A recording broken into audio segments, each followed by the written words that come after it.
Definite integration में हम integration by parts का यूज कैसे करते हैं वो पिछले क्लास में हम बता चुके हैं। सब्स्टिट्यूशन मेथड का कैसे यूज करते हैं, लिमिट वैल्यू चेंज करते थे वो भी बता चुके हैं। लेकिन फिर भी आज कुछ सवाल, पहले 5-6 सवाल हम लेंगे। क्वेश्चन नंबर एग्जाम्पल का 24, एग्जाम्पल का कुछ सवाल बताते हैं, एक्सरसाइज का खुद से बनाना। तो एग्जाम्पल का 24 क्वेश्चन क्या है, देखो integration of 0 to 1, limit value दिया हुआ है 0 से 1, यहाँ है √1 - x बटा 1 + x। देखो एग्जाम्पल का क्वेश्चन नंबर 24, इसका इंटीग्रल वैल्यू निकालना है, लिमिट वैल्यू दिया हुआ है 0 to 1, ठीक है। तो जरा याद करो इस टाइप का जो एक्सप्रेशन होता था उसमें हम x को क्या करते थे, ठीक है। पेज तुम्हारे पास हुआ है, अगर लाए हो तो देखो जो हम दिए थे सब्स्टिट्यूशन मेथड वाला, उसमें याद होगा कि 1 - x और 1 + x दोनों चीज जब रहे तो दोनों चीज रहेगा तो cos 2 थीटा तुम मान लेना। जैसे x के जगह पे अगर cos 2 थीटा मानोगे तो ऊपर बनेगा 1 - cos 2 थीटा और उसका फॉर्मूला होता है 2 sin² थीटा। और अगर नीचे भी अगर cos 2 थीटा मानोगे, x तो दोनों जगह सेम ही रखना है, तो 1 + cos 2 थीटा बन जाएगा, उसका भी फॉर्मूला था 2 cos² थीटा। इसीलिए इस टाइप के एक्सप्रेशन में क्या मानते थे वो याद कर लो एक बार, ठीक है। पेज में तो लिखे हुए हैं, तो क्या मानो, सब्स्टिट्यूशन लगाओ, इसको पहले एक मान लो, ठीक है। तो इसको मान लो कि माना let x = cos 2 theta, x को हम cos 2 थीटा माने हैं। तो देखो यहाँ लिमिटिंग वैल्यू क्या है 0 से 1, तो लिमिट वैल्यू फिर किसके लिए यूज करोगे, थीटा के लिए, क्योंकि वेरिएबल फिर बदल गया क्या, थीटा, और dx को क्या बदलोगे d थीटा में, d थीटा में। तो क्या करोगे, पहले x तो मान लिए, इतना x मानने के बाद डिफ्रेंशिएट कर दो, तो डिफ्रेंशिएटिंग बोथ साइड्स पार्शियली करो, तो x का डिफ्रेंशिएट करोगे तो dx, x का dx, x के रेस्पेक्ट में नहीं कर रहे हैं, पार्शियली। cos का क्या होता है -sin 2 थीटा, और 2 थीटा का फिर चेन रूल से करोगे तो 2 और 2 एक यहाँ आगे लिख देते हैं, और थीटा का d थीटा। उम्मीद करते हैं समझ गए होगा कि dx के जगह पे इतना रखोगे, ठीक है। उसके बाद लिमिट चेंज करते थे, याद करो, तो ये लिखो कि जब वेन x = 0, जब x 0 होगा देन तब थीटा क्या होगा, थीटा कैसे निकालोगे। तो यहाँ देखो x के जगह पे 0 रखो, देखो रफ में कर लेना, x के जगह पे क्या रखना है 0, और उस समय थीटा निकालना है। तो x 0 रखोगे तो 0 = cos 2 थीटा। तो बोलो 2 थीटा क्या रहा होगा जिसके लिए cos 2 थीटा का वैल्यू 0 हो गया। 2 थीटा अगर 90 डिग्री रखोगे, 90 डिग्री, तो cos 90 = 0 होता है। तो यहां से बताओ cos 2 थीटा का वैल्यू 0 है, cos 2 थीटा का वैल्यू 0 है, तो तुम खुद बता दो ना कि 2 थीटा क्या रहा होगा, 90 रहा होगा, 2 थीटा 90 रहा होगा। तो 2 थीटा का वैल्यू 90 यानी कि थीटा का वैल्यू 45 यानी कि π/4, ठीक है। तो यहाँ रख लो थीटा फिर क्या होगा π/4, मतलब लोअर लिमिट x से क्या चेंज करना पड़ेगा π/4 में, इसमें चेक करना, ठीक है। फिर and when x = upper value, देखो 1 जब रखोगे तब वेरिएबल थीटा फिर उस समय क्या होगा, इसको चेक करना है। तो रफ में फिर से चेक करो, ठीक है। x के जब क्या रखोगे 1, तो x के जब 1 रखोगे तो 1 = cos 2 थीटा। तो cos 2 थीटा का वैल्यू 1 कब आता है 0 पे, मतलब cos 0 नहीं होता है 1, 0 रेडियन बोल देते हैं, बराबर cos 2 थीटा। तो बोलो नहीं 2 थीटा किसके बराबर हो गया 0 के बराबर, यानी कि थीटा किसके बराबर 0/2 यानी कि 0 के बराबर, ठीक है। तो वहां तक थीटा कितना होगा 0 रेडियन बोले, ठीक है। अभी इन सारे का वैल्यू क्या करो एक में रख दो, यही करते हो ना, लिमिट भी चेंज करते हो सब्स्टिट्यूशन में, डिफिनिट वाले में। तो अब समीकरण 1 से, नाउ फ्रॉम इक्वेशन 1, इक्वेशन 1 से चलो। इसको बोलेंगे तुषार, तो बोलेगा हम तुषार तो हम लड़का है, अरे तुम दोनों हो, बस अब बैठो ना जल्दी से, डिस्टर्ब कर रहा है, बीच में आ रहा है। चलो अब क्या करोगे, इक्वेशन 1 से i = लिमिटिंग वैल्यू चेंज करें, 0 से 1 लिखे तो वो किसका वैल्यू था x का, लेकिन अब किसके लिए यूज करेंगे थीटा के लिए। तो जब x 0 था तब थीटा कितना था π/4, जब x 1 था तब थीटा कितना था 0। यहाँ पर √1 - x के जब वैल्यू रख दो cos 2 थीटा, सब्स्टिट्यूट करोगे ना, फिर x के जगह पे 1 + x cos 2 थीटा। यहाँ dx के जगह पे देखो क्या लिखना है -2 sin 2 थीटा d थीटा, तो लिख दो -2 ब्रैकेट में रखना, कहा कि गुना करना है, minus 2 sine 2 theta d theta हो गया। चलो अब क्या करोगे, तो 0 से पाई बटा 4, इसका फॉर्मूला होता है 2 साइन स्क्वायर थीटा और नीचे होता है 2 कॉस स्क्वायर थीटा, और यहाँ हो जाएगा -2, इसको लिख दो फॉर्मूला, साइन 2 थीटा का formula 2 sine theta into cos theta और डी थीटा, इतना हो गया। अच्छा ये बाहर निकल के 2 से 2 तो कट जाएगा, तो बाहर निकल के क्या होगा, साइन बटा कॉस या टेन स्क्वायर बोलो, तो टेन स्क्वायर बाहर निकल के टेन हो जाएगा, रूट के बाहर निकल के टेन, तो टेन का मतलब साइन बटा कॉस, तो उसी रूप में हम चाहते हैं लिखना। ठीक है, इस चीज को मिटा देते हैं फिलहाल के लिए अब। ठीक है, तो वापिस आई बराबर क्या हो जाएगा, पाई बटा 4 से 0, आई साइन स्क्वायर बाहर निकल के साइन और कॉस स्क्वायर बाहर निकल के कॉस, तुम चाहो तो टेन में बदल लेना, फिर साइन बटा कॉस कर लेना अगर इच्छा है तो। ठीक है, -2 आगे कर देते हैं, -4 आगे कर देते हैं, ये -2 और -2 4 आगे, अब बचा sine theta into cos theta into D theta, तो ये कॉस से कॉस मर गया, तब बचा क्या, साइन स्क्वायर। अब पता होगा साइन स्क्वायर रहता था तो मल्टीपल एंगल में बदलते थे, तो साइन स्क्वायर को क्या लिख सकते हो, साइन गुना साइन, साइन स्क्वायर हो गया, तो साइन स्क्वायर को लिख सकते हो 1 माइनस कॉस 2 थीटा, नहीं पता है, अब बटा 2 डी थीटा पता होगा। अब इसका 2 से कटेगा तो कितना होगा, -2। अच्छा लिमिटिंग वैल्यू छूट गया है, पाई बटा 4 से 0, यहाँ पाई बटा 4 से 0, यहाँ भी पाई बटा 4 से 0, चलो सही है, तो यहाँ से वैल्यू -2 सही है, 4 से कटा, 2 से कटा 4। ठीक है, 1 का इंटीग्रेशन थीटा थीटा के रेस्पेक्ट में करना है, और कॉस 2 थीटा का sine 2 theta, limiting value pi बटा 4 से 0। ठीक है, तब फिलहाल के लिए अभी हम नीचे वाला मिटाएं, नहीं मिटाते, यहाँ लिख देते हैं। अच्छा बाई 2 एगो छूट गया, बाई 2, तो यहाँ से हो गया -2 इंटू 0 रखो वैल्यू, पहले अपर वैल्यू रखो 0, तो 0 रखो तो 0, और साइन 2 गुने 0 साइन 0 हो जाएगा, जो कि 0 आएगा, तो 0 - 0, फिर बीच में माइनस देते थे, याद करो। फिर कौन सा वैल्यू, लोअर वैल्यू, अरे अपर वैल्यू तो रख दिए ना, अपर वैल्यू रख दिए, अपर वैल्यू 0 था, हाँ अब लोअर वैल्यू रखो, तो पाई बटा 4 थीटा की जगह रखोगे तो पाई बटा 4 माइनस साइन 2 थीटा, लेकिन थीटा की जब क्या रखना, पाई बटा 4, तो 2 में जब पाई बटा 4 गुना करोगे तो कितना होगा, पाई बटा 2 होगा, और साइन पाई बटा 2 का वैल्यू क्या होता है, साइन 90 1 होता है, तो ये तो 1 हो जाएगा, और बटा में 2 है वो लिख दो।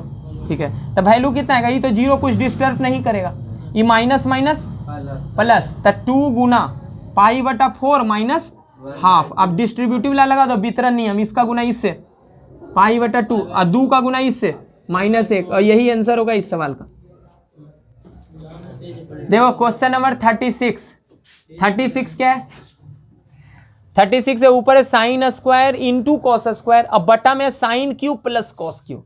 इस टाइप का जब भी फॉर्मूला तुमको मिले कि एक्सप्रेशन साइन स्क्वायर, कॉस पे पावर 3, कॉस पे पावर 6, कॉस पे पावर 5 ऐसा दिखे, तो इसमें सबसे मैक्सिमम पावर जो होगा ना कॉस का, उससे भाग दे देना न्यूमरेटर और डिनोमिनेटर को। इस चीज को हमेशा याद रखना, ये एक तरीका होता है इस टाइप के सवाल को बनाने का। तो अभी हम 4-5 लगातार सवाल वैसा ही लेंगे जिसमें हम भाग देंगे। तब बताओ ये एक बात बताओ, तो ये स्क्वायर जब करोगे तो ए प्लस बी का होल स्क्वायर करोगे, ए प्लस बी का होल स्क्वायर करोगे क्या होगा, ए स्क्वायर, यानी कि साइन पे पावर 6 हो जाएगा, प्लस बी स्क्वायर करोगे तो कॉस पे पावर 6 हो जाएगा। तो ये पूरे एक्सप्रेशन में मैक्सिमम जो आएगा पावर कॉस का, वो कॉस पे पावर 6 होगा। तो कॉस पे पावर 6 से न्यूमरेटर और डिनोमिनेटर को भाग दे देना। इसके आगे आने वाला और सवाल लेंगे, उसमें खुद बताना कि किससे हम भाग देंगे। ठीक है, तो इसमें तो दिख गया कि हमको मैक्सिमम पावर कॉस का कितना है 6, तक कॉस पे पावर 6 से भाग देना। ये एक तरीका होता है इस टाइप के सवाल को बनाने का। ठीक है, तब बताओ क्या कर सकते हो, क्या करोगे इसी एक्सप्रेशन में, dividing numerator and denominator by cos पे पावर 6। हिंदी में लिखना चाहते हो तो लिख देना कि अंश और हर को कॉस पे पावर 6x से भाग देने पर, तब भाग दोगे तो आई का वैल्यू क्या हो जाएगा।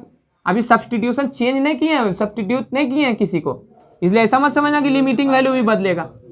अच्छा, कॉस पे पावर 6 से भाग दोगे तो होगा क्या, डायरेक्ट लिखेंगे रफ में चेक करके। तो बोलो इसमें कॉस स्क्वायर किससे भाग दोगे, न्यूमरेटर इतना ही है ना, इसमें जब भाग दोगे तुम कॉस पे पावर 6 से तो 2 गो कॉस कट जाएगा, तब बचेगा कई गो 4 गो, तो उसमें से नीचे 4 गो बचेगा, तो 2 गो साइन स्क्वायर के साथ बटा में रखना, अब बाकी 2 गो जो बचेगा कॉस स्क्वायर ऊपर जाके सेक स्क्वायर में बदल जाएगा। बस समझ गए, ये 2 गो कटेगा तो बचेगा कितना, कॉस पे पावर 4, कॉस पे पावर 4 को अगला स्टेप में कॉस स्क्वायर गुना कॉस स्क्वायर लिख देना, तो साइन स्क्वायर बटा कॉस स्क्वायर tan स्क्वायर, और कॉस स्क्वायर एक जो ऊपर जाके सेक स्क्वायर, तो इसको डायरेक्ट लिखते हैं tan स्क्वायर x गुना सेक स्क्वायर x dx बटा, अच्छा इसको भाग किससे देना है, कॉस पे पावर 6 से, लेकिन कॉस पे पावर 6 से भाग देना जरूर, किसको भाग देना है, sine cube x plus cos cube x बटा क्या है, इसका होल स्क्वायर है ना, इसमें भाग देना है तुमको कॉस पे पावर 6 तो देखो इसमें तो होल स्क्वायर है, ये क्या इसको लिख सकते हो ऐसे कॉस क्यूब का स्क्वायर ऐसे, अब इसमें भी स्क्वायर है इसमें भी स्क्वायर है, तो दोनों को मिला के एक स्क्वायर कर सकते हो क्या, एक में ऐसे ऐसे, देखो ये क्या है, कॉस पे पावर 3x नहीं है, इसका स्क्वायर करोगे तो कॉस पे पावर क्या होगा 6x, यही होगा ना, तो इस पूरे में भाग दे रहे हो कॉस पे पावर 6x से, लेकिन रूट ब्रैकेट के अंदर जब लिखोगे तो कॉस पे पावर 6 को तुमको लिखना पड़ेगा कॉस क्यूब x, तब ना कॉस क्यूब x स्क्वायर करोगे कॉस पे पावर 6 होगा, ठीक है, तो बताओ भाग दोगे तो क्या होगा, अलग अलग करोगे, साइन क्यूब बटा कॉस क्यूब, अच्छा किसी को लग तो नहीं रहा है कि कॉस क्यूब लिखे हैं, ये कॉस पे पावर 6 ही है, देखो ना स्क्वायर करोगे तो क्या होगा कॉस पे पावर 6, लेकिन ब्रैकेट के अंदर जाएगा तो कॉस क्यूब लिखना पड़ेगा तुमको, कॉस पे पावर 6 नहीं लिखना पड़ेगा, अब अलग अलग करोगे तो इतना बटा इतना tan क्यूब, अब प्लस कॉस क्यूब बटा कॉस क्यूब 1, इसका क्या है होल स्क्वायर, हो गया। अब देखो तुम सब्स्टिट्यूशन मानो, किसको मानोगे, tan को मानने पर बनेगा कि tan क्यूब को मानने पे बनेगा, जरा सोचना कि पूरे को मानने पे बढ़ेगा, चलो अगर tan को अगर हम मानते हैं z, tan x को अगर z मानोगे, देखो tan x को सब्स्टिट्यूशन मेथड को समझने के लिए बेस्ट क्वेश्चन है, अच्छा सवाल है, तो tan x को अगर z मानोगे, सब्स्टिट्यूशन अगर इंटीग्रेट करोगे डिफरेंशिएट करोगे तो सेक स्क्वायर x dx बराबर क्या होगा dz, तो क्या यही चीज ऊपर है क्या कि कुछ और है, ये चीज तो है, मतलब एक बार और फिर सब्स्टिट्यूशन लगाना पड़ेगा, तो उस झमेला से बचने के लिए हम क्या करते हैं दूसरे चीज को मान के चलो, चलो इसको क्या मान सकते हो क्या, सोचो तो, अगर हम tan क्यूब x को अगर z मान लें तो डिफरेंशिएट करोगे, तो पहले tan क्यूब x का डिफरेंशिएशन 3 tan स्क्वायर x हो गया, अरे tan क्यूब x का tan x के रेस्पेक्ट में अभी किए हैं, फिर tan x का करोगे तो सेक स्क्वायर x और फिर x का dx बराबर dz, ये बात समझ में आया क्या, इसका डिफरेंशिएट करोगे तो पहले किसके रेस्पेक्ट में, tan के रेस्पेक्ट में, तो tan स्क्वायर हो जाएगा 3 tan स्क्वायर, और फिर tan का करोगे तो कितना सेक स्क्वायर x dx, तो क्या ये चीज नहीं है क्या, ये वाला चीज नंबर से कोई दिक्कत नहीं, तो गुना भाग बाद में भी कर सकते हैं, लेकिन क्या इस पूरे को क्या मान लोगे तो कोई दिक्कत है क्या, पूरे को मान लो 1 प्लस tan क्यूब x को मान लो, z मानेंगे तो 1 का डिफरेंशिएशन क्या होगा 0, तो फिर तो वापस यही आना है, तो हम ऐसा करते हैं इस पूरे को होल स्क्वायर है नहीं, तो पूरे को tan क्यूब x प्लस 1 को z मानेंगे, सब्स्टिट्यूट करेंगे z, तो सवाल आसानी से बन जाएगा, ठीक है, समझ गए बात को, ठीक है, तो इसको क्या करो अभी के लिए फिलहाल के लिए इसको क्या कर लो 1 मान लो, फिर माना let 1 plus tan cube x को क्या सब्स्टिट्यूट करो z, तो z सब्स्टिट्यूट करो, डिफरेंशिएट करोगे ना, क्यों डिफरेंशिएट करेंगे क्योंकि dx को फिर dz में लिखना पड़ेगा, तो इसीलिए लिख देना डिफरेंशिएटिंग बोथ साइड, तो कितना होगा इसका इतना आ जाएगा, और उसके बाद लिमिटिंग वैल्यू भी चेंज करते थे, याद करो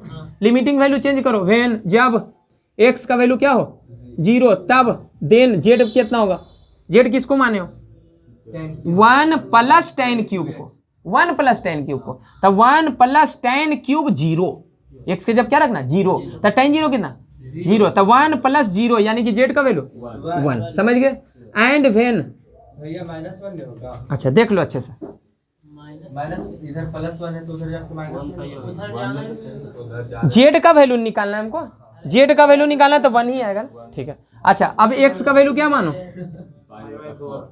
x का वैल्यू π/4 मानो, अच्छा π/4 जब रखोगे तो z क्या होगा 1 प्लस tan क्यूब π/4, और tan π/4 का वैल्यू कितना होता है 1, तो 1 का क्यूब 1, तो 1 प्लस 1 2, तो z का वैल्यू, तब z का वैल्यू आ गया 2, अब इसका वैल्यू जाके वहां कहाँ कर लो 1 में रख दो, ठीक है, तो फ्रॉम इक्वेशन फर्स्ट, पहला इक्वेशन से, तो पहला इक्वेशन से आई का वैल्यू क्या आएगा बोलो, लिमिटिंग वैल्यू चेंज करें कि नहीं करें, कितना कर दें 1 से 2, देखो ना x 0 था तो z 1 था, ठीक है, यहाँ ऊपर क्या हो जाएगा इसका वैल्यू, जरा चेक करो इसका वैल्यू, कितना है देखो चेक करो, dz बटा 3 आएगा कि ना, ये tan square x sec square x dx का वैल्यू क्या होगा, dz बटा 3। अरे गुना में 3 उधर जाकर भागा नहीं होगा, तो कितना लिखोगे, dz बटा 3। ऊपर यहाँ 1 लिख देते हैं, 1 ऊपर तो कुछ है नहीं अब, और नीचे क्या है, इसको माने हो पूरे को, ब्रैकेट के अंदर वाले को z, तो z का स्क्वायर है, चलो z का स्क्वायर, ठीक है। तो बोलो क्या हो जाएगा, 1 बटा क्यूब बाहर कर लें, 1 बटा 3, तब बचेगा क्या, dz बटा z स्क्वायर। तब 1 बटा z स्क्वायर का इंटीग्रेशन डायरेक्ट याद किया फॉर्मूला, 1 बटा माइनस 1 बटा z, यही है ना।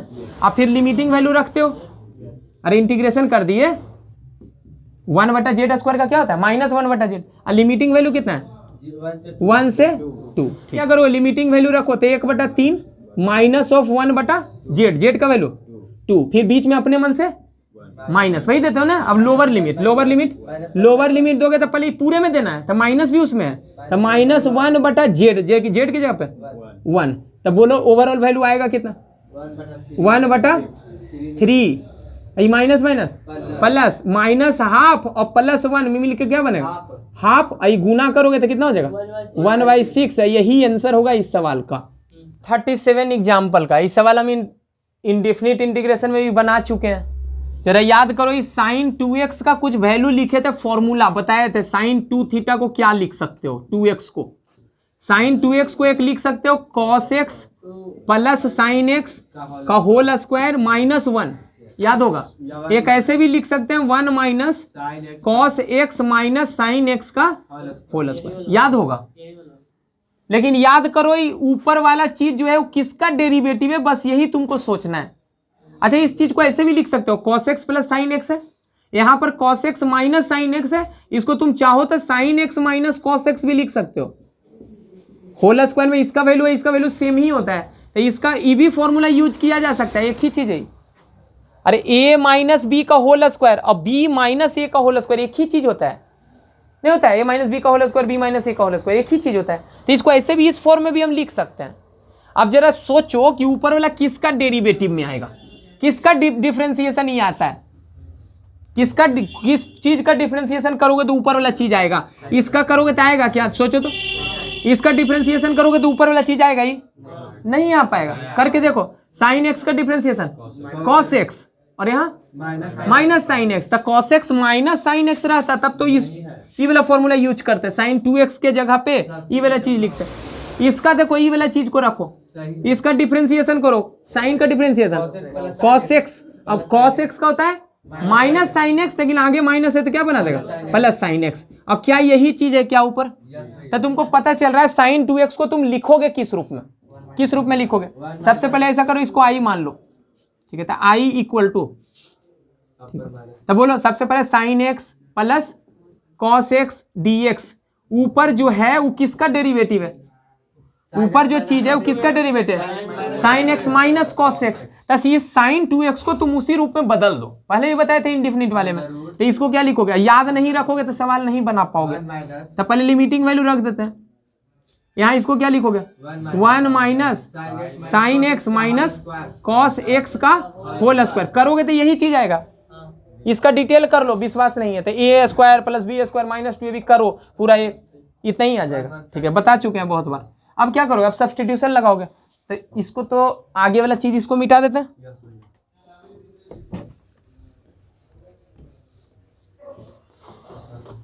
मानो सबसे पहले इसको क्या मान लो, 1, ठीक है, तो माना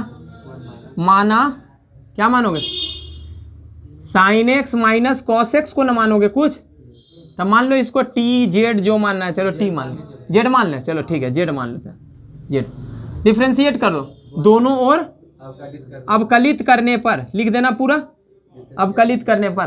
क्यों अवकलित करोगे, क्योंकि यहाँ जो dx है तो x का फंक्शन तो x के रूप में इंटीग्रेट, तो z के रूप में ही बदल जाएगा ना, तो फिर z के रेस्पेक्ट में इंटीग्रेट हो पाएगा, इसीलिए तो डिफ्रेंशिएट कर दो दोनों ओर। साइन एक्स का डिफरेंशिएशन cos x और cos x का differentiation minus sine x, cos x का डिफरेंशिएशन माइनस साइन एक्स, ये आगे माइनस है जो इसको प्लस बना देगा, यही होगा ना।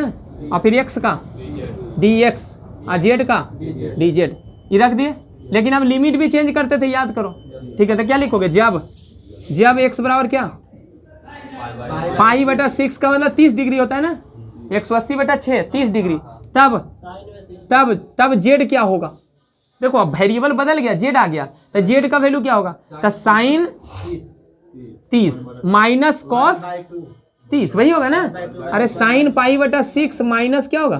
कॉस पाई बटा 6, तो साइन पाई बटा 6 का वैल्यू साइन 30 डिग्री 1/2 और कॉस 30 √3/2। एलसीएम लोगे तो 1 माइनस √3/2 हो गया। समझ गए बात को? अब लोअर वैल्यू अपर वैल्यू जब x कितना हो पाई बटा 3 का मतलब 60 डिग्री, तब z कितना होगा? z हो जाएगा साइन थीटा साइन x की जगह पे माइनस कॉस 60 वैल्यू रख देते हैं, कॉस 60 √3/2 माइनस यानी कि √3 माइनस 1/2। अब इसी वैल्यू को क्या करोगे तुम? रखोगे कहाँ?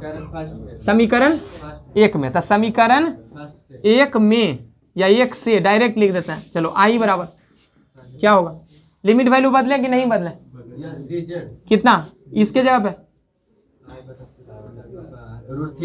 1 माइनस √3/2 ये वाला लिखाएगा, ठीक है। और ये पाई बटा 3 बदल जाएगा किसमें? √3 माइनस 1/2 में, ठीक है। सही है। ऊपर वाला किस चीज में बदलेगा? देखो वही चीज है, यही चीज है। कितना dz और नीचे √1 माइनस, ठीक है, z स्क्वायर। और √1 माइनस z स्क्वायर नीचे में रहता है 1/√1 माइनस z स्क्वायर क्या होता है? साइन इनवर्स z होगा ना, z के रेस्पेक्ट में। इंटीग्रेट करोगे तो कितना? Sine inverse z। Limiting value यहाँ रखते हो थर्ड ब्रैकेट में कितना? 1 माइनस √3/2, यहाँ 1 प्लस √3/2। अब एक बार अपर वैल्यू अच्छा √3 माइनस 1 है ना, √3 माइनस 1। एक बार अपर वैल्यू एक बार लोअर वैल्यू रख दो, यहाँ रख देते हैं यहाँ। चलो बराबर आई ना, आई बराबर एक बार अपर वैल्यू तो साइन इनवर्स z कितना है? अपर value √3 minus 1/2 minus lower value sine inverse lower value है 1 माइनस √3/2। इतना ही है ना, ठीक है। अच्छा दोनों में देखो अंतर क्या है? √3 माइनस 1/2 है और यहाँ 1 माइनस √3/2 है, यही है। तो बताओ इसको इसी के जैसा बनाने के लिए इसमें माइनस कॉमन ले लेंगे तो हो जाएगा, ठीक है। तो बताओ इसको क्या लिख सकते हो? साइन इनवर्स √3 माइनस 1/2, यहाँ बीच में माइनस माइनस साइन इनवर्स, ये माइनस हम लिए कॉमन इसमें, तो माइनस जब कॉमन लोगे तो ये बदल जाएगा √3 माइनस 1/2 में, ये पलट जाएगा। सही है। अरे इसमें माइनस कॉमन ले लिए तो आप देखो ये वाला चीज एक दिख जाएगा ना। अब ये वाला एक इनवर्स ट्रिग्नोमेट्रिक फंक्शन में एक फॉर्मूला पढ़ना था, एक प्रॉपर्टी पढ़ना था कि साइन इनवर्स माइनस एक्स का वैल्यू जो होता है ना, साइन इनवर्स माइनस एक्स, उसको ऐसे लिखते हैं माइनस साइन इनवर्स एक्स। ऐसे ये माइनस जो है वैल्यू जो रहता है साइन इनवर्स का, साइन इनवर्स में वैल्यू होता है पता हो, तो ये बाहर आ जाता है माइनस, ठीक है, ऐसे लिखते हैं। तो बोलो ये माइनस कहाँ आ जाएगा? बाहर आ जाएगा, तो यहाँ प्लस में हो जाएगा। यूज करोगे तो क्या होगा? साइन इनवर्स यहाँ पर √3 माइनस 1/2। और ये बताओ ये माइनस कहाँ आएगा? उस फॉर्मूले से बाहर आ जाएगा, तब प्लस बन जाएगा। तब प्लस साइन इनवर्स √3 माइनस 1/2। तो देखो ये दोनों एक ही चीज है कि ना, तो नहीं लिख सकते हैं 2 टाइम्स, तो 2 बार हो गया साइन इनवर्स √3 माइनस 1/2, और यही आंसर होगा इस सवाल का। चलो अगला सवाल इंडेफिनिट इंटीग्रेशन में लिए थे, याद होगा। इस सवाल को हम वहां जो वीडियो बनाए उसमें है इस सवाल इंडेफिनिट इंटीग्रेशन वाले में, एनसीईआरटी का क्वेश्चन है, ठीक है। देखो सबसे पहले तुम करो क्या, रहने देते हैं लिमिटिंग वैल्यू, ऐसे अलग से इंडेफिनिट इंटीग्रेशन भी निकाल सकते हो। कैसे करोगे? सबसे पहले इसको आई मान लो, चलो आई मान लिए। इसको लिख सकते हो √sin x बटा cos x, इतना रूट में है तो रूट में ही चीज होगा, ठीक है। फिर प्लस √cos x बटा कॉट बराबर नहीं होता है cos बटा साइन, तो रूट में ही रहेगा ना, यहाँ dx, ठीक है। अब एलसीएम ले लो, एलसीएम लोगे तो इतना गुना इतना, तो कितना होगा? रूट में होगा sin x गुना cos x, अब फिर इसका गुना इससे करोगे तो √sin x का गुना √sin x कितना होगा? sin x प्लस इसका गुना इससे करोगे तो कॉस एक्स यहाँ dx, इतना ही हो गया। ठीक है, अब फिर से वापिस से बताओ, याद होगा कि क्या किए थे, अपना मन से 2 गुना किए थे। क्यों किए थे? क्योंकि 2 sin x cos x formula हो जाएगा किसका, sin 2x का। तो अपना मन से यहाँ 2 गुना करेंगे, तो 2 नहीं किए हैं, नीचे में वास्तव में √2 गुना हुआ है, रूट के अंदर ना 2 गुना किए हैं, मतलब √2 से गुना, तो ऊपर भी मेंटेन रखने के लिए √2 करेंगे। तो क्या करोगे, √2 बाहर लगा देते हैं, लिमिटिंग वैल्यू है 0 से π/2, और यहाँ sin x plus cos x, और यहाँ dx। तो बोलो ये अंदर करना था हमको 2 से गुना, ऐसे 2 sin x into cos x।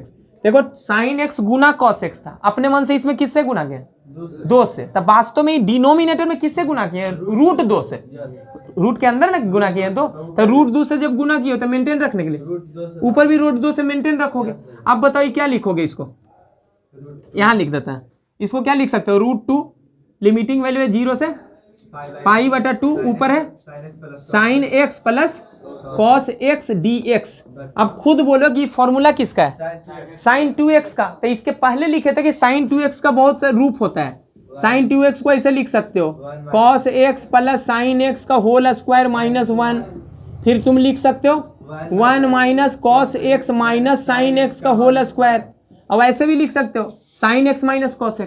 तब बोलो कि ऊपर वाला जो चीज है वो किसका डेरिवेटिव है, अभी अभी बनाया था, किसका डेरिवेटिव है, sin x minus cos x का, अभी अभी किए थे इसके पहले वाला सवाल। तो इस रूप में मत लिखना, तुम लिखना किस रूप में, 1 minus sin x minus cos x का होल स्क्वायर। क्यों लिखेंगे, क्योंकि इसका डिफरेंशिएशन करके देखो, sin x minus cos x का डेरिवेटिव क्या होगा, sin x का cos x, और cos x का माइनस sin x, लेकिन आगे माइनस है तो प्लस बना देगा, तो ये चीज नहीं आ जाएगा क्या। तब बोलो ये नीचे वाला चीज जो है, ये वाला चीज ये वास्तव में sin 2x है, ये 2 sin x cos x को क्या है, वास्तव में sin 2x है, और sin 2x को हम लिख सकते हैं इस रूप में। इसी रूप में क्यों लिखे, क्योंकि इसका डेरिवेटिव करोगे तो ये ऊपर वाला चीज आएगा। ठीक है, तो क्या लिख सकते हो, इसका नहीं समझ में आया तो इसके लिए एक वीडियो है, देख लो, ठीक है, समझ में आ जाएगा। तो 2 sin x cos x को क्या लिखे, 1 minus sin x minus cos x का होल स्क्वायर, इतना हो गया। आप सब्स्टिट्यूशन लगा दो, आप किसको मानोगे, sin x minus cos x को मान लो, तो इसको सबसे पहले क्या कर लो, 1 कर ले। ठीक है, तो माना sin x minus cos x को क्या मानो, z मानो। तो z मानोगे तो दिस इंप्लाई, डिफरेंशिएशन करो, कितना है differentiation, cos x plus sin x, x का dx। हम डायरेक्ट करें, तुम लिख देना कि दोनों और अवकलित करने पर z का dz। लिमिट भी चेंज करते हैं ना, तो लिमिट चेंज करो, जब x क्या हो, x 0 हो तब z ना, x जब 0 होता है z का वैल्यू क्या होगा, z का वैल्यू निकाल लो, sin 0 0 और cos 0 1, तो -1 आ जाएगा। और जब x बराबर क्या हो, π/2, तब देखो, तब z कितना आएगा, z का वैल्यू आएगा sin π/2 मतलब 1 माइनस cos 90, cos 90 0 होता है, तो 1 ही आएगा ना। तो z का वैल्यू कितना हो गया, 1। तो अब बताओ i का वैल्यू अब रख दो, समीकरण 1 से, समीकरण 1 से लिख दो, समीकरण 1 से i का वैल्यू क्या होगा, √2 आगे, √2, फिर लिमिटिंग वैल्यू कितना, देख लो -1 से 1, वही है ना। ठीक है, अब ऊपर कितना, dz ना, dz बटा नीचे √1 माइनस z स्क्वायर। अब बताओ किसका वैल्यू है, किसका वैल्यू है, ये साइन इनवर्स z ही है ना। ठीक है, इंटीग्रल ऑफ इतना बताओगा, लिमिटिंग वैल्यू -1 से 1। अब एक बार अपर वैल्यू, एक बार लोअर वैल्यू, तो साइन इनवर्स 1 ने पहले अपर वैल्यू, वो अपर वैल्यू, फिर बीच में माइनस, फिर साइन इनवर्स लोअर वैल्यू, तो लोअर वैल्यू -1, तो यहाँ से हो गया √2, और साइन इनवर्स 1 का वैल्यू, साइन इनवर्स 1 है, तो तुम बस साइन इनवर्स का वैल्यू, साइन इनवर्स एंगल होता है, ये बात याद रखना, कौन होता है, तब 1 कितना डिग्री पे आता है, याद करो, साइन कितना डिग्री बराबर 1, 90 डिग्री, मतलब π/2, तो इसका वैल्यू कितना होगा, π/2। साइन इनवर्स एंगल होता है, कैसे सोचोगे, 1 कितना डिग्री पे होता है, 90 डिग्री पे। अब बताओ -1 कितना डिग्री पे होगा, -π/4 पे, -1 जो वैल्यू होता है ना, क्या? उसको माइनस बाहर निकाले। हाँ बाहर निकाल सकते हो, बिल्कुल निकाल सकते हो। बाहर निकालो, माइनस माइनस प्लस और वैल्यू पाई बटा 2 पढ़े हो अभी। Sine inverse minus x, sine inverse minus x बराबर क्या होता है? माइनस साइन इनवर्स एक्स, इसी का यूज कर लिए। चलो ऐसे भी कर सकते हो। पाई बटा 2 और पाई बटा 2 जोड़ो, 2 पाई बटा 2 मैंने 2 से 2 कट जाए तब पाई। ऐसे भी 90 प्लस 90 180 यानी कि पाई। तो वैल्यू कितना आ गया? √2 पाई। और यही आंसर होगा इस सवाल का। नंबर देखो 39, 39 क्वेश्चन नंबर 39 क्या है देखो। लिमिटिंग वैल्यू है 0 से पाई बटा 4। यहां दिया हुआ है sine x plus cos x बटा, नीचे है 9 + 16, 9 + 16 साइन 2x dx। अभी इसके पहले जो 2 सवाल लिए हैं बिल्कुल एकदम उसी पे है, जरा देख लो। बोलो ये किसका डेरिवेटिव होता है? Sine x plus cos x किसका डेरिवेटिव होता है? Sign x minus cos x का होता है, चेक करके देख लो।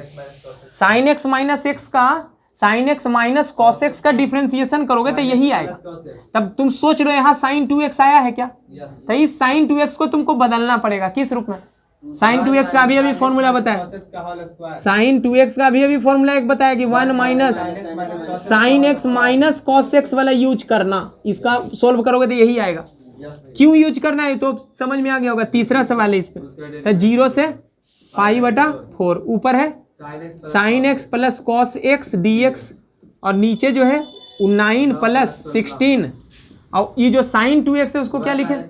1 minus sign x minus cos x का होल स्क्वायर। अब तो समझ में आ गया होगा अच्छे से, ठीक है। अब इसको फिलहाल के लिए क्या कर लो, 1 मान लो। यहाँ पर लिख देते हैं कि चूंकि ऐसा होता है, चलो लिख दिए इसके लिए, ठीक है। अब बताओ, मान लो कि मान लो sine x minus cos x को क्या मानो? जेड मान लेते हैं। जेड जब मानोगे तो लिमिटिंग वैल्यू कितना बदलेगा जरा सोच लो। डायरेक्ट हम करते हैं इस बार, अच्छा कर देते हैं। चलो डिफरेंशिएटिंग दो बोथ साइड, दोनों ओर आप कलित करने पर करोगे तो क्या होगा? साइन एक्स का कॉस एक्स और कॉस एक्स का minus sign x, minus sine x, लेकिन आगे माइनस है उसको बना देगा प्लस साइन एक्स dx बराबर dz। और लिमिटिंग वैल्यू चेंज करो कि जब x का वैल्यू क्या है? x का वैल्यू 0 है तो उस समय z क्या आएगा? बोलो। साइन 0 0 और कॉस 0 1, तो वैल्यू कितना है? -1, ठीक है। और जब x का वैल्यू कितना? पाई बटा 4 है, हाँ, तो z क्या होगा?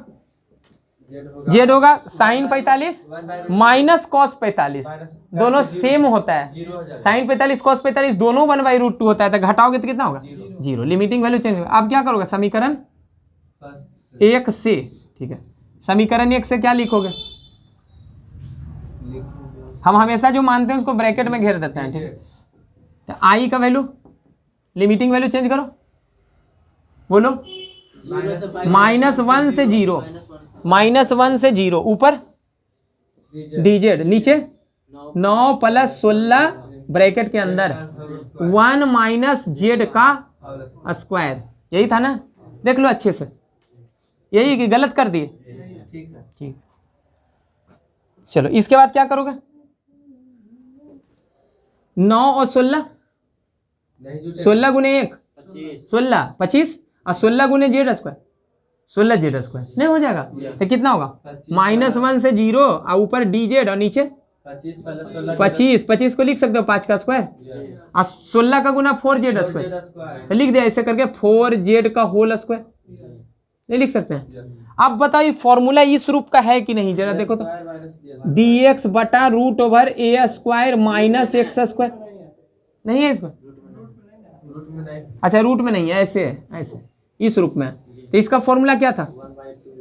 इसका क्या था? 1/, आ रहा है ना video, 1/2a log of a पहले था तो ऊपर था a + x बटा a - x, ऐसे था, यही था ना? तो इसका फॉर्मूला यूज कर लो। लेकिन देखो z में गुना किससे? 4 से, इसलिए 4 से भागा भी देना पड़ेगा, ठीक है। तो क्या करें बताओ? 1/2a, तो a कितना है? 5 हो गया। अब बाकी जो वैल्यू रखोगे लिमिटिंग वैल्यू, चलो रख लो। कितना होगा? Log of A plus x, A plus x है ना, तो ए प्लस एक्स का मतलब ए प्लस एक्स बटा ए माइनस एक्स हो गया। लेकिन अभी कंप्लीट नहीं हुआ है, देखो जेड में किससे गुना था 4 से, तो पूरे में किससे भाग देना पड़ेगा 4 से भाग देना पड़ेगा, तो ये 4 इसके साथ आ जाएगा, तो 4 दूनी 8, 8 पचे 40, तो ये हो जाएगा 1/40 और अंदर बचेगा लॉग ऑफ बचेगा ना, तो लिमिटिंग वैल्यू रख दो, एक बार पहले अपर वैल्यू रखो 0 रखोगे तो ऊपर आएगा 5 और नीचे आएगा 5 नहीं होगा, अरे 5 ये भी तो 0 हो जाएगा, तब log ऑफ 5/5 हो जाएगा, log ऑफ 5 ऑफ log 1, अरे 4 को बाहर कर लिया, फिर माइनस लोअर वैल्यू रखो, -1 रखोगे तो कितना होगा हो जाएगा, तो 4 गुना -1 कितना होगा -4, तब 5 में 4 घटा तो कितना 1, तो ऊपर बचेगा 1 और नीचे बचेगा नीचे -1 करोगे तो -4 गुने -1 कितना होगा +4 हो जाएगा, अब 5 4 9 हो जाएगा, इतना हो गया कि गलत कर दिए। log 1 का वैल्यू सबको पता है 0 होता है, log 1 0 हो गया, ठीक है, तो 0 माइनस log ऑफ, इसको क्या लिख सकते हो 9 पे पावर -1 लिख दे, कोई गलती हो जाएगा बोलो, लिख सकते क्या करोगे, इसके बाद 1/40 हो गया 1/40, अब बोलो इसको क्या लिख सकते हो माइनस log ऑफ, अरे 0 है 0 लिखो ना लिखो क्या दिक्कत है, तो इसको 3 का स्क्वायर करोगे, तो 3 का स्क्वायर करोगे तो 3 का स्क्वायर करोगे तो देखो ये -1 पावर में था तो -2 बन जाएगा, अभी -2 आगे आ जाएगा, log 1/40 गुना ये -2 कहाँ आएगा आगे, log का प्रॉपर्टी होता है, तो -1 का गुना -2 से तो कितना होगा 2 log 3, तो 2 से ही कटेगा तो आ गया 1/20 log 3, और यही इस सवाल का आंसर है। ठीक है 42 लेते हैं, 42 क्या है, लिमिटिंग वैल्यू दिया हुआ है 0 से π/2, यहाँ वैल्यू है sin x और नीचे है 1 + cos स्क्वायर x dx। देखो क्या सब्स्टिट्यूशन से बन सकता है, पहले ये सोचो dx के साथ है क्या sin x, और sin x किसका डेरिवेटिव होता है cos x का होता है माइनस sin x, कोई बात नहीं माइनस छोड़ दो sin x तो आया, तब बोलो cos x को कुछ मान लेंगे तो बन जाएगा सवाल के लिए, तब मान लो इसको पहले एक मान लो और माना cos x = z मानोगे डिफ्रेंशिएट करोगे, दोनों डिफ्रेंशिएशन करोगे तो क्या होगा -sin x dx बराबर dz हो गया इतना। अब लिमिटिंग वैल्यू जब x का वैल्यू क्या मानो 0, x का वैल्यू जब 0 मानोगे तो z का वैल्यू क्या होगा बोलो cos 0 का वैल्यू 1, और जब अपर वैल्यू x का वैल्यू जब π/2 होगा तब z का वैल्यू क्या होगा, z का वैल्यू cos x है यानी कि cos π/2, cos 90 कितना 0। अब कुछ नहीं लिमिटिंग वैल्यू अब समीकरण 1 में क्या कर दो रख दो, तो समीकरण 1 में से चलो समीकरण 1 से i बराबर क्या हो जाएगा, ऊपर sin x dx है, क्या लिखे sin x dx का वैल्यू क्या होगा -dz हो जाएगा, देख लो तो ऊपर -dz और नीचे 1 + z², लिमिटिंग वैल्यू बता दो 1 से 0, अरे लोअर लिमिट 1 है अपर लिमिट 0, ये माइनस का कर लो बाहर, तो माइनस बाहर हो गया, तब बचेगा क्या क्या हाँ बिल्कुल कर सकते हो कॉट इनवर्स, बिल्कुल कर सकते हो, कोई दिक्कत नहीं है। देखो एक चीज है डिफिनिट इंटीग्रेशन में आंसर तुम्हारा हूबहू मिल जाएगा, इनडिफिनिट वाले में क्या था कि तुम्हारा आंसर जो आया आंसर में जो दिया हुआ उसका रूप अलग होता था, चीज एक होता था, लेकिन इसमें समस्या नहीं होगा कभी नहीं, ठीक है, तो तुम कर दो कोई दिक्कत नहीं है, आंसर तो यहाँ नंबर के रूप में आता है, आंसर एकदम मिल जाएगा बिल्कुल एकदम, ठीक है, तुम कॉट इनवर्स कर सकते हो, कर लो कोई दिक्कत नहीं है। क्या करोगे -1/1 + z² का क्या होता है कॉट इनवर्स z, और लिमिटिंग वैल्यू 1 से 0, नहीं तो फिर माइनस बाहर निकाल लो, लिख दो tan इनवर्स 0, ऐसे भी कर सकते हो। एक बार अपर वैल्यू रखो cot inverse 0 minus cot inverse 1, तो कॉट इनवर्स 0 का वैल्यू बता दो। अच्छा तुमसे अगर पूछेंगे कि कॉट इनवर्स 1 कितना है ऐसे, तब बोलो 1 कॉट कितना डिग्री बराबर 1 होता है π/4, तो ये कॉट इनवर्स जो होता है ना वो एंगल होता है, याद कर लो, तो 1 किस पे आता है 45 डिग्री पे, तो π/4। वैसे ही बोल रहे हैं कि 0 कॉट कितना डिग्री बराबर होता है 90 डिग्री पे, लेकिन यहाँ रेडियन में लिखना है तो कितना π/2, समझ गए बात को। ये कॉट इनवर्स आता क्या है एंगल आता है, तो 0 कितना डिग्री पे होता है कॉट का वैल्यू, कॉट π/2 क्या होता है 0, अरे ऐसे समझ लो कॉट π/2 का वैल्यू क्या होगा 0, कॉट 90 0 होता है, तो कॉट उधर जाके कॉट इनवर्स, तो कॉट इनवर्स 0 क्या होगा, पाई बटा 2, वही बोल रहे हैं, ठीक है। तो यहाँ पाई बटा 2 और कॉट इनवर्स 1, तो वही सोचो कि कितना डिग्री पे 1 आता है, 45 पे, 45 पे आता है ना, तो कितना हो जाएगा पाई बटा 4। अब घटा लो, ये 90 है और ये 45 है, घटेगा तो 45 नहीं आएगा, और नहीं तो भिन्न का जोड़ कर लो, नहीं समझ रहे, यही आंसर होगा इस सवाल का। चलो क्वेश्चन लेते हैं आगे, 43 43 क्या कह रहा है, देखो आई इक्वल टू है 0 to पाई बटा 2। एनसीईआरटी से हम चलेंगे, रिवाइज जरूर करवाएंगे उससे। 0 से पाई बटा 2 साइन 2x बटा नीचे है साइन पे पावर 4x प्लस कॉस पे पावर 4x dx इतना। अच्छा फिर वापिस से जरा देखो, इसमें भी आया साइन पे पावर 4 कॉस पे पावर 4 जैसा चीज, तो फिर वही ध्यान टैन के रूप में और सेक के रूप में क्या बदला जा सकता है क्या, हाँ, तो मैं सोचो कि बदला जा सकता है, कि हो सकता है कि नहीं बने इस तरीके से, लेकिन मन में बैक ऑफ द माइंड ये बात ध्यान रखो कि बन सकता है इस तरीके से। तो तुम क्या करो, सबसे पहले इसको 0 से पाई बटा 2 हो गया, इसको ऊपर वाले को लिख सकते हो 2 sine x into cos x बटा साइन पे पावर 4x प्लस कॉस पे पावर 4x। अंश और हर में किससे भाग दे दो, बोलो, कॉस पे पावर 4x से अंश और हर में भाग दे दो, तब भाग दोगे तो क्या बचेगा, डायरेक्ट लिखे, डायरेक्ट लिख देते हैं, कॉस स्क्वायर एक्स से ऊपर और कॉस स्क्वायर एक्स से ई कॉस पे पावर 4 से, ठीक है, भाग। तो नीचे जब कॉस पे पावर 4 से भाग दोगे तो ये बदल जाएगा tan पे पावर 4x में, आई बदल जाएगा 1 में, और 2 साइन एक्स कॉस एक्स को जब भाग दोगे, 2 साइन एक्स कॉस एक्स को भी किससे भाग देना है, कॉस पे पावर 4x, बता चुके हैं। तो एक कॉस कट जाएगा, तब बचेगा कई गो, 3 गो बचेगा, तो एक गो साइन के साथ रख देना, तो 2 tan x, और 2 गो और जो बचेगा उसको ऊपर कर लेना। तो देखो पूरा देखो tan sec में बदल गया। तो ये ध्यान रखना कि इस टाइप का सवाल जब भी दिखेगा तो कॉस पे पावर जो मैक्सिमम पावर रहेगा उसी से अंश और हर में भाग दे देना। यहाँ तुम चाहो तो लिख सकते हो कि अंश और हर में कॉस पे पावर 4 से भाग दिए, यही किए हो तुम, सही है।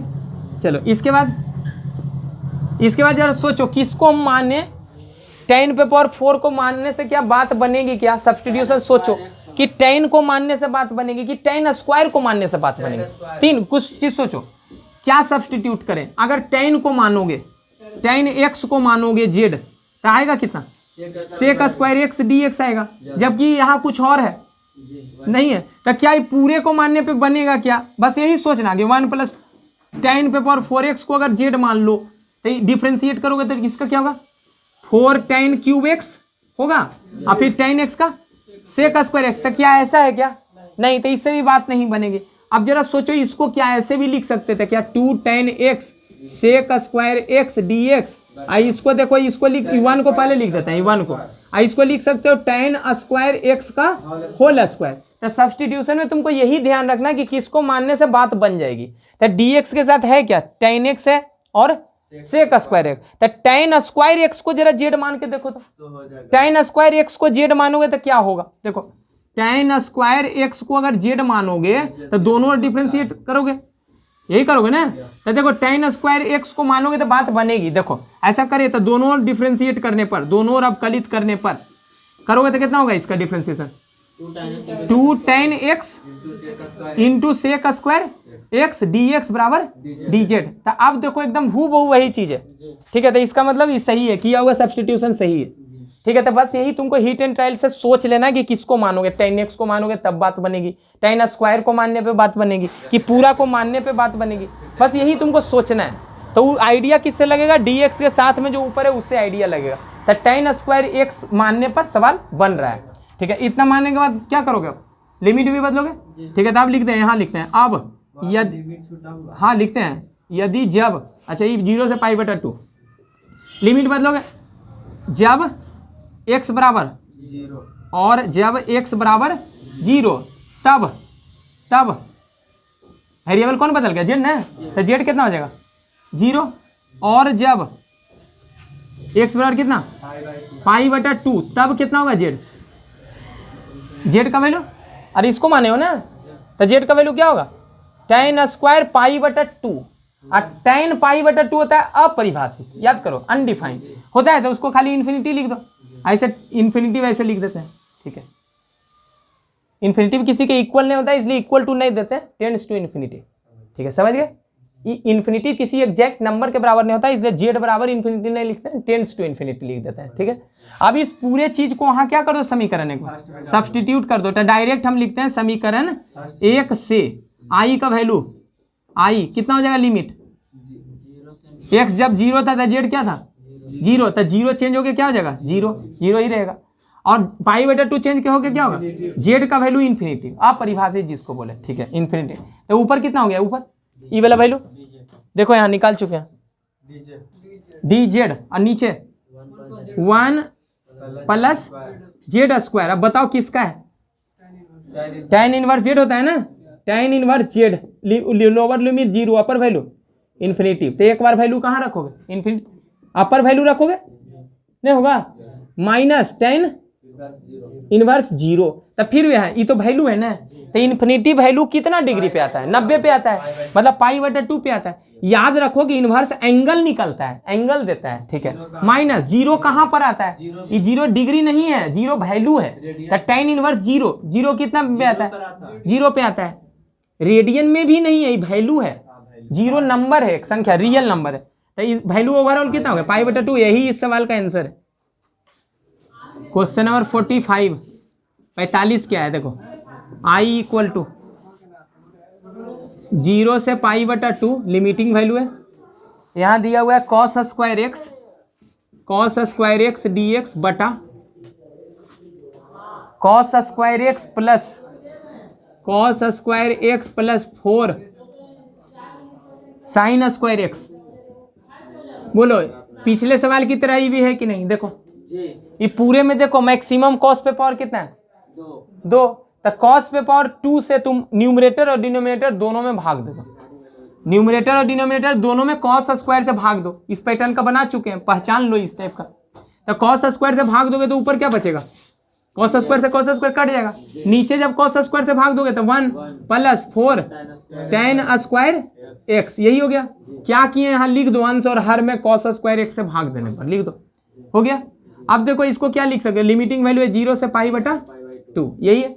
इसको क्या लिख सकते हो, देखो 0 से ये π/2, यहाँ देखो dx बटा, इसको क्या लिख सकते हो ऐसे 2 tan x इतना होल स्क्वायर। देखो अगर यहाँ x रहता ना, tan x नहीं रहता है, x रहता तो यहाँ dx है, तो डायरेक्ट फॉर्मूला लगा देते।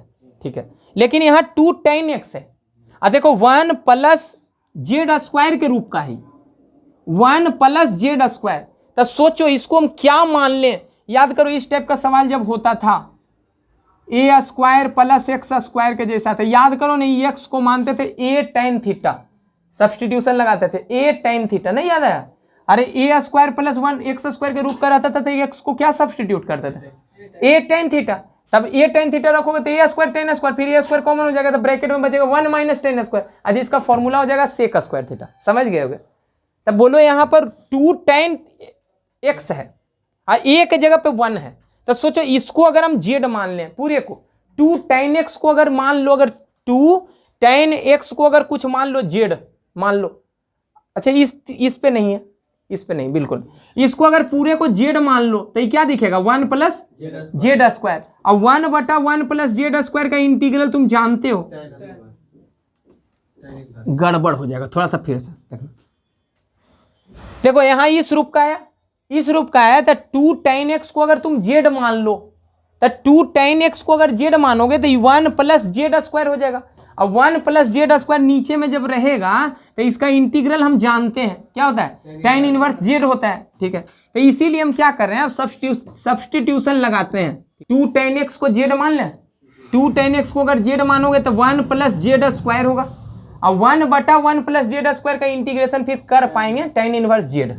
इसीलिए हम क्या कर रहे हैं, मान रहे हैं 2 tan x को हम मान लिए जेड मानोगे तो इसको डिफ्रेंशिएट करोगे, तो डिफ्रेंशिएट करोगे तो क्या होगा, दोनों डिफ्रेंशिएट कर दो, 2 sec स्क्वायर x dx का वैल्यू dz, इतना हो गया।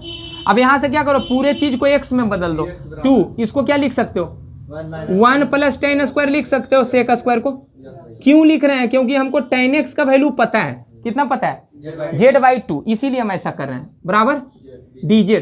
तो यहाँ से 2 हो गया, जेड का वैल्यू रख दो, tan x का वैल्यू रख दो, tan x का वैल्यू यहाँ से निकालो, क्या होगा z/2, तो वहाँ रखो 1 प्लस जेड स्क्वायर बटा 2 ने, अच्छा 4 हो जाएगा, स्क्वायर हो रहा है ना 4, यहाँ dx बराबर dz, ठीक है। तो यहाँ से बताओ एलसीएम लो, एलसीएम लोगे तो 4, तो ये 2 से कटेगा तो कितना आएगा 2, ठीक है। तो बचेगा 1 प्लस जेड स्क्वायर बटा, हाँ 4 प्लस जेड स्क्वायर बटा 2 dx बराबर dz। तो यहाँ से बताओ dx का वैल्यू क्या आया, क्रॉस मल्टीप्लाई करो, 2 पर चला जाएगा, तो 2 dz बटा 4 प्लस जेड स्क्वायर, इतना ही होगा ना, यहाँ तक आ गया, ठीक। अब लिमिटिंग वैल्यू भी तो चेंज करते थे, तो लिमिटिंग वैल्यू जब x का वैल्यू क्या हो, x का वैल्यू 0 हो तब z क्या होगा, देखो 2 tan 0 तो कितना हो जाएगा 0, और जब x का वैल्यू π/2 हो तब z कितना होगा, तो z का वैल्यू कितना होगा 2 tan π/2, यानी कि अनडिफाइंड, तो it टेंड्स टू इन्फिनिटी लिख देते हैं, ठीक है, इक्वल टू इन्फिनिटी तो लिखते नहीं है। तब अब बताओ, अब इस पूरे का वैल्यू यानी कि z का वैल्यू और dx का वैल्यू, x का वैल्यू और dx का वैल्यू रखो समीकरण 1 में, तो डायरेक्ट लिखते हैं अब समीकरण, ठीक है। अब इसके बाद क्या करोगे, पूरे का वैल्यू समीकरण 1 में रखोगे, तो समीकरण 1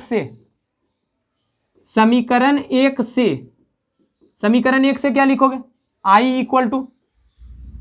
इक्वल टू लिमिटिंग वैल्यू 0 से इन्फिनिटी कितना हो जाएगा, यही है ना, तो dx ऊपर है, तो dx को क्या लिख दें, 2x को लिखेंगे 2 dz बटा 4 प्लस जेड स्क्वायर, इस पूरे का भागा किससे करना है 1 प्लस जेड स्क्वायर, इसको जेड मान चुके हैं तो इसी के साथ गुना में रहेगा ना, देखो पूरे में भागा दोगे किससे 1 प्लस जेड स्क्वायर से, तो इसी के साथ गुना में वो रहेगा, ठीक है, डिटेल कर लो अगर दिक्कत है तो 1 प्लस जेड स्क्वायर, इतना हो गया, ठीक है, इतना हो गया।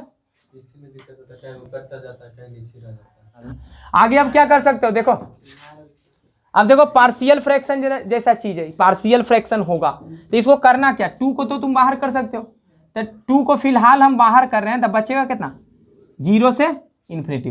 देखो क्या इस चीज और इस चीज को ऊपर बचा भी कितना, 2 बाहर कर लिए तो 1 बचा, ऊपर वाले को क्या नीचे वाले के रूप में लिख सकते हो, बस यही सोचना, ऊपर है 1, क्या ऊपर देखो तो नीचे 2 फ्रैक्शन 2 पार्ट है, 2 फैक्टर है, एक है 4 प्लस जेड स्क्वायर और दूसरा है 1 प्लस जेड स्क्वायर, तो क्या ऐसे लिख सकते हो क्या 4 plus Z square minus 1 plus Z square, ऐसे कर लोगे तो देखो जेड स्क्वायर से जेड स्क्वायर घट जाएगा, खत्म हो जाएगा, और 4 में 1 घटेगा तो कितना हो जाएगा 3 हो जाएगा, जबकि ऊपर था कितना 1 था, 1 था, अरे 2 तो बाहर कर लिए ना, ऊपर था कितना 1 था तब 3 ऊपर आ गया, लेकिन 3 लाना नहीं था, तब 3 से भाग दे दो, मेंटेन बटा कितना 4 प्लस जेड स्क्वायर गुना 1 प्लस जेड स्क्वायर है, यहाँ dz।